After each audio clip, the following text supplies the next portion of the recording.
Looking at the behavior of the many people who are dealing with current leaders, the word coward inevitably comes to mind. It is striking to watch grown men and women, veterans of politics, business, or academia, shrink before them as if encountering a bully. Their tactics are well known: public humiliation, mocking nicknames, threats, weaponization of attention. Instead of resistance, one often sees silence, appeasement, or even obsequious flattery. The bully roars and the courtiers bow. Coward. It's a word that lands with the blunt force of a slap. It isn't a neutral description like anxious or avoidant. It's a moral judgment that feels like an accusation against your very humanity. We see it in the news when powerful leaders shrink, and we feel it in our own lives when we dodge a difficult conversation. But if we put aside the pointing finger and pick up a magnifying glass, we find that cowardice is far more interesting and more tragic than a simple insult suggests. Most people think cowardice is just the absence of courage. It's not. It is an elaborate architecture of defenses built by a fragile self to protect itself from the world. We aren't just hiding from enemies outside, we are hiding from our own unruly depths, our own ambition, our aggression, and our own inner fire. You don't need a battlefield to find a coward. Everyday life is saturated with it. It's the friend who won't return a difficult call, the spouse who suffers in silence to avoid a fight, or the student who sharpens pencils for hours instead of starting an essay because they're terrified it won't be perfect. These aren't villains.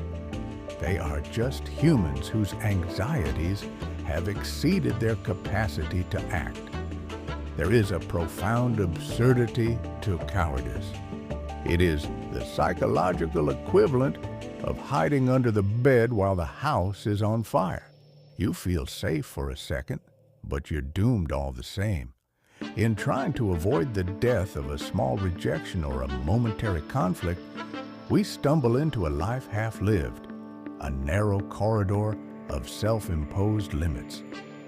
The irony is sharp. In fleeing suffering, the coward runs straight into it, just by a longer, lonelier route. The soldier who deserts to avoid a bullet might freeze to death in the woods. The lover who never confesses for fear of rejection ends up rejected by default, by silence itself. Why do we do this? It often comes down to a fragile self-esteem. For some, every risk feels like total annihilation. They have an inner critic that is harsher than any drill sergeant. For a brave person, a mistake is a setback. For a coward, a mistake is proof of worthlessness. So, they choose inaction because it feels safer than engagement. This behavior is also contagious.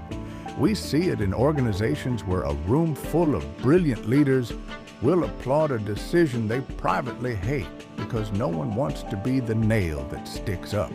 We see it in politics when grown men and women tiptoe around a bully like children around an angry uncle. The bargain is always the same. Endure humiliation now to avoid the risk of being kicked out of the group. But the bill always comes due. History has a long memory, and cowardice ages badly. Today's prudent silence becomes tomorrow's shame.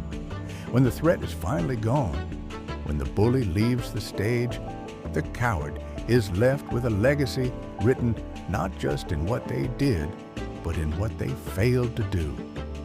They spend the rest of their lives replaying the moment, trying to translate their fear into moral instruction.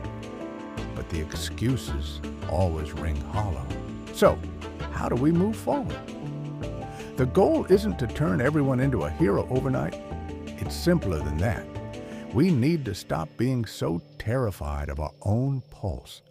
We have to recognize that our shadow, Our desire for power or our capacity for conflict doesn't make us monsters. It makes us human. Courage isn't the absence of fear. It's the refusal to let fear dictate the script.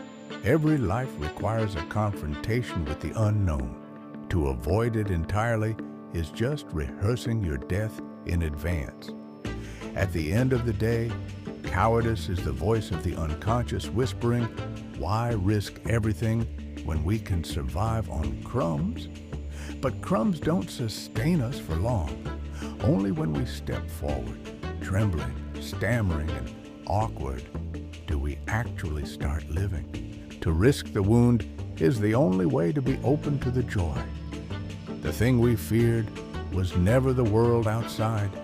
It was our own untapped strength.